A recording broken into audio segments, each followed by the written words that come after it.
سبحانه وتعالى بعد أعوذ بالله من الشيطان الرجيم الذين إذا أصابتهم مصيبة قالوا إنا لله وإنا إليه راجعون. أما بعد، السلام عليكم ورحمة الله وبركاته. Bananga bakungu bazimwenna ekiseera kino si kyangu kyakwogera, naye oguma noteekamu obugumiikiriza mu mbeera yonna, n'obaako n'ensonga gy'osobola okusibirira abantu abafaanaganako nga ffe mu kiseera kino. Oweekitiibwa Assistant Mufti Dr. ne bamashaikhi baffe abamuwerekeddeko na buli yenna mu bitiibwa bye ku mukolo guno, ne bannaffe ab'enzikiriza ez'enjawulo, mwenna ntwala ekiramuso Allah subhanahu wa ta'ala kye yakwasa abantu b'omulembe guno ekigamba nti assalamu alaikum wa rahmatullahi wa barakatuh. Baganda bange banyinaze, ekigambo kyange eky'olwaleero kijja kubeera nga twekubiriza mu aya Allah w'ekitiibwa gye yatulaga nti abantu bwe babeera mu mbeera efaanaganako bweti, yatukubiriza okubeera nga tugumiikiriza. Ekigambo obugumiikiriza abamanyi bakyogerako ebigambo bingi, ne bagamba nti asaburu huwa habusu nafsi, kwe kusiba omutima n'oguwaliriza nga gulumwa olw'ensonga eba eguddewo, n'obeera ng'ogukaka ne gufuna obugumiikiriza, n'ogwewaza okwogera ebigambo ebisobola okubeera nga bikufunisa emisango mu maaso ga Allah subhanahu wa ta'ala. Era Allah w'ekitiibwa kye yagamba nti wabashiri sabirin alladhina idha aswabatuhum musiba qalu inna lillahi wa inna ilayhi raji'un. Beera ng'otuusa amawulire amalungi eri abo abafuna ekizibu ekifaanaganako nga kino eky'okufiirwa omusiba guno. Bwe bamala okufuna ekizibu ne bagumiikiriza ne bakakasa nti tewali mbeera la hawla wala quwwata illa billah. Ensonga eno tevudde walala, wabula kubadde kusalawo kwa Allah subhanahu wa ta'ala. Allah subhanahu wa ta'ala abaddu abo abaagala nnyo, abafuna okugezesebwa ne bagumiikiriza ne basuubira okubeera nga Allah subhanahu wa ta'ala mu kigezo ky'abawaddemu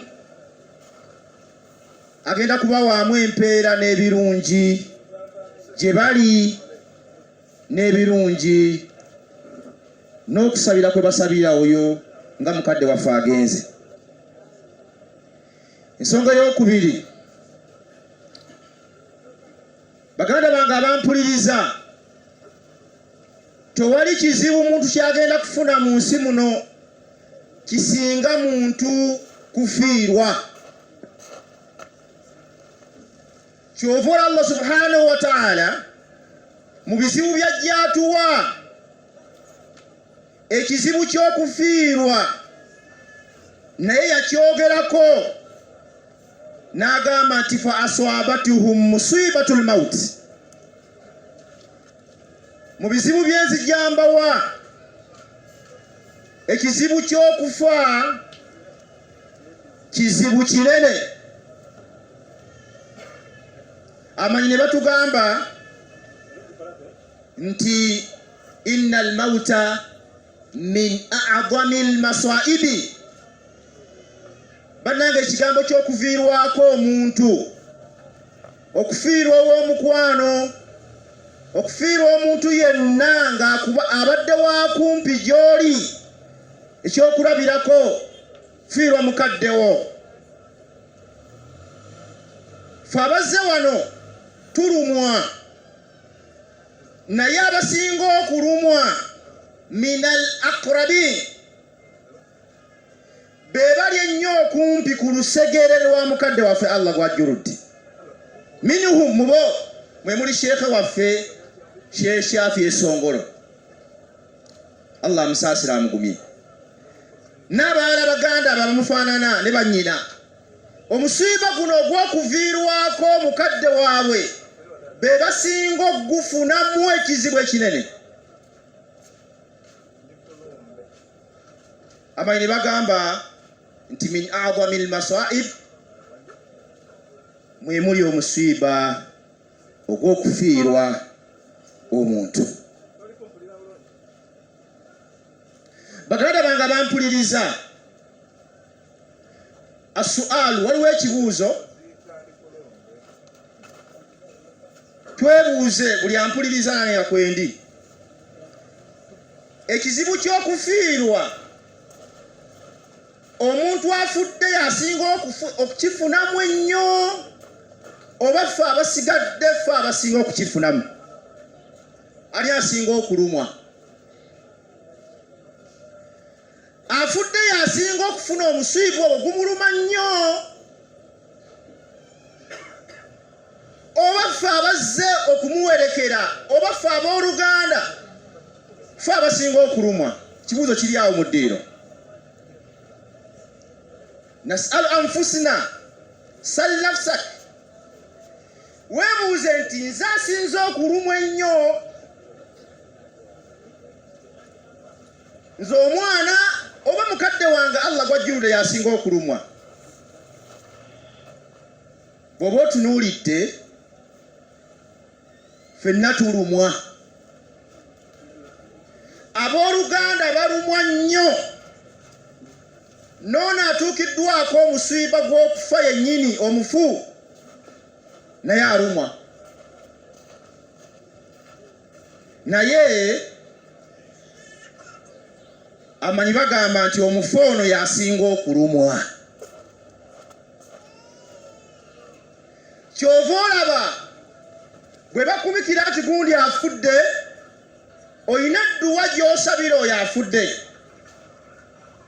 nti Allah w'ekitiibwa ighfir lahu warhamuhu, Allah musaasire, omunyweze wathabbituhu, omusonyiwe n'ebyana ebirala. Olw'ensonga ekkubo lyakutte, oyo afudde ekkubo ddene, tamanyi gy'alaze. Wadde n'ono afiiriddwa tumukubagiza, ne tubaako n'ebigambo ebimuzza, ebimukubiriza okubeera omugumiikiriza, naye tetumuleka tukubiriza abantu tubeera nga tukubagiza afiiriddwa, ne tusabira n'oyo Allah subhanahu wa ta'ala gw'ajjuludde. Kitegeeza idhan nti omusiiba gw'okufa guluma ebitonde bibiri, aviiriddwako n'oyo Allah subhanahu wa ta'ala gw'ajjuludde. Naye ono omufu ate ye mwetaavu nnyo okubeera ng'asabirwa, kubanga ye omusiiba ogumuluma nnyo. Kyova olaba omubaka Muhammadin sallallahu alaihi wasallam mu hadithi gyenyinza okubeera nga mmaliriza nayo sizza ku biseera yanyumya ebigambo bye n'agamba nti jaani ya Jibril faqala ya Muhammadun ish ma shi't fa innaka mayit wa ahbib man shi't fa innaka mufariquhu wa'mal ma shi't fa innaka mulaqihi. Baganda banga bampuliriza ebigambo bino ebiri mu hadithi y'omubaka Muhammadin sallallahu alaihi wasallam birimu okutujjukiza nga bitulaga ensonga zino engeri tulina okweyisaamu fi hadhihi alhayati dunya mu bulamu buno obwensi. Nabbi waffe anyumya sallallahu alaihi wasallam n'agamba nti lumu emu ku malayika zamujjira eyitibwa Jibril alayhi salam nemulamira ebigambo bino. Nabbi agamba nti malayika Jibril yanamira ensonga zino, yamukoola nemugamba nti ya Muhammadun, owayo omubaka wa Allah Muhammad.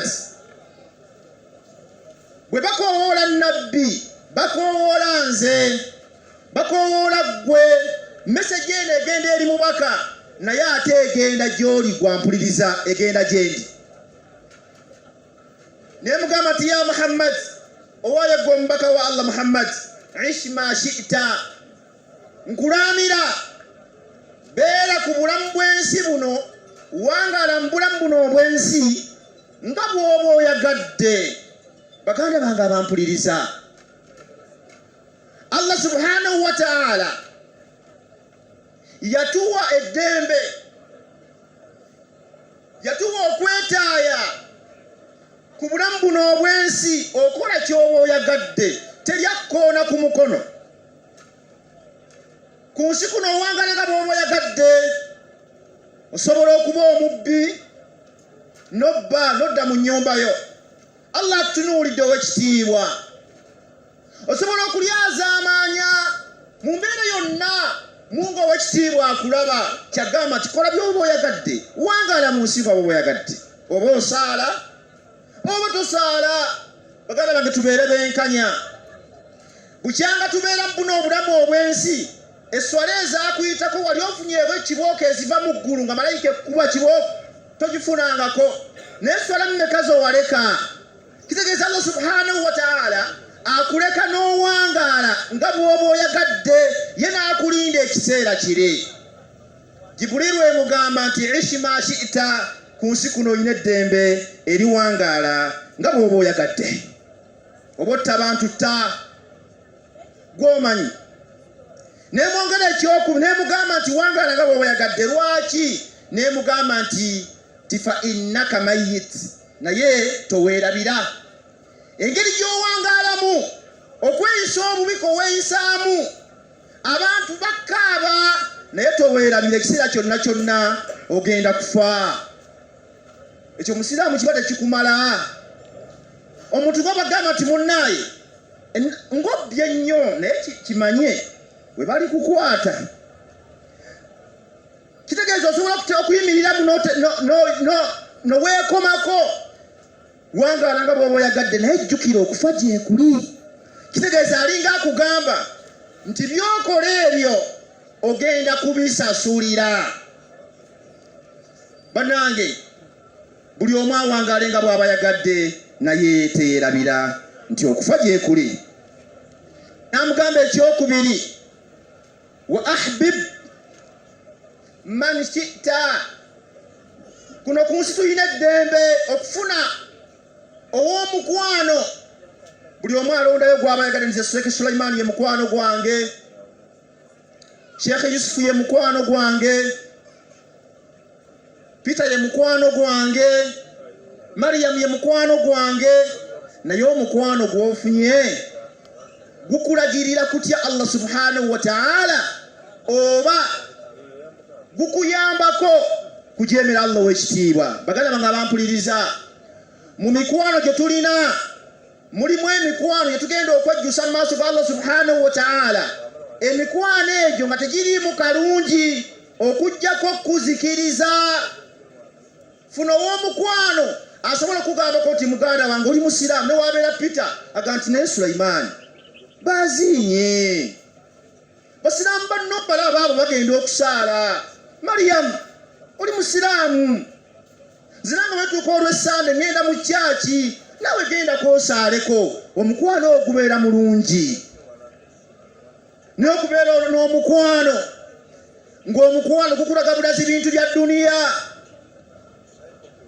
Ng'oba olabye nayinako omusajja omumbi ziri wiiki nga 2 natambulako naye, twalina bizinesi gye tugenda okukola naye, ne tutuuka Empigi n'angamba tweyongereyo paka Masaka, tweyongereyo paka Mbalala. Kati batutuuka Empigi awo Yidi yali ebulako ennaku nnyo okutuuka, naye nga yaŋŋamba nti tweyongereyo Masaka tetudda. Bwe tunaava Masaka tumalewo ennaku 2, bwe tumale ennaku 2 Masaka tweyongereyo paka Mbalala. Naye muganda wange weerabidde nga Yidi egenda kutuuka ya wiiki eyo ya Lwakusatu awo Lwakubiri Lwakusatu. Naŋŋamba nti agunawe wabaaki, bwe tuba mu bizinesi ebyennaku enkulu tonyumya. Ekyo yakiŋŋamba juzi, naye nga tulinayo mu bizinesi. Naŋŋamba ffe tubeera mu bizinesi ebyennaku enkulu kyobulaba mujja kufa obwavu. N'olwakuba Allah nange yali yampa ku busobozi nga nange mu bizinesi eyo nyina kyenteekamu, ng'akasumuluzo k'emmotoka nze akalina, nze amutambuza. Ne muganda wange nasooka ne muwa chance, ne muleka olunaku olwasooka, ne mulinda enkeera ndabe kyagamba. Nagenda kulaba omusajja munywevu ku kyo bw'angamba okweyongerayo. Paka we namuviira mu muntu ne mugamba naye musajja gwe toli musiraamu. Nze ndi musajja musiraamu. Ne mugamba wadde toli musiraamu naye nammwe mukimanyi nti Katonda omutonzi yakutonda. Okiwakanya nti kituufu nange Katonda ye yantonda. Ne mugamba okyekaza Katonda yakutonda kitegeeza nti olina okumugondera. Yatuteerawo ennaku ezimusinza. Ne mugamba nammwe ku Krismasi okuva ku 22 paka ennaku z'omwezi 5 Januari, kumpi wiiki emu kitundu, mubeera mu nnaku zammwe. Naye nekugamba nti Yidi egenda kutuuka wasigaddeyo ennaku 3-4 gwe bw'oŋŋamba tugende mu safaari. N'asiriikira nagawooseko onzijukizza kituufu kyoyogedde. Era awo twakoma biidinillah ne tukyuka. Ithan kitegeeza nti bangi nnyo abatali nga nze abasobola okubeera n'emikwano egifaanaganako bwe gityo, n'okomebwa n'ogenda okwekanga ng'omukwano gukusudde mu mbeera etali ntuufu. Ekisiddirira ekisembayo mu hadithi eno yamugamba nti yagala gw'oyagala naye kimanye ti fa innaka mufaariquhu, ogenda kiseera kigenda kutuuka mwawukane. Baganda bange abampuliriza, ne wabeera wa luganda lwo ng'omwagala nnyo, ekiseera kituuka Allah subhanahu wa ta'ala n'abaawula. Baganda bange tubeere nga tuteeka Allah subhanahu wa ta'ala owa waggulu mu mikwano gyaffe. Ekigambo ekisembayo n'amugamba nti wa'amal ma shi'ta, emikono gyo gikozese ky'oba oyagala, kola ky'oba oyagadde ku nsi kuno, naye kimanye nti fa innaka mulaqihi, eri Allah subhanahu wa ta'ala ogenda kumusinkana ekiseera kyonna.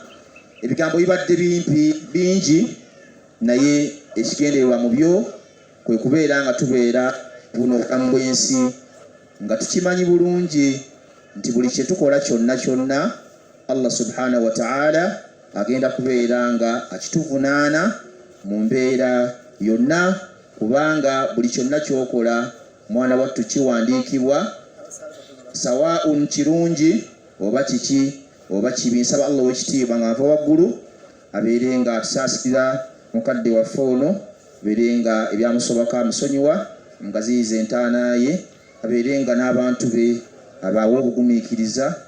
Allah w'ekitiibwa abeere nga abawaamu empeera. Wa barakallahu fikum. Assalamu alaikum wa rahmatullahi wa alaikum assalam wa rahmatullahi wa barakatuhu.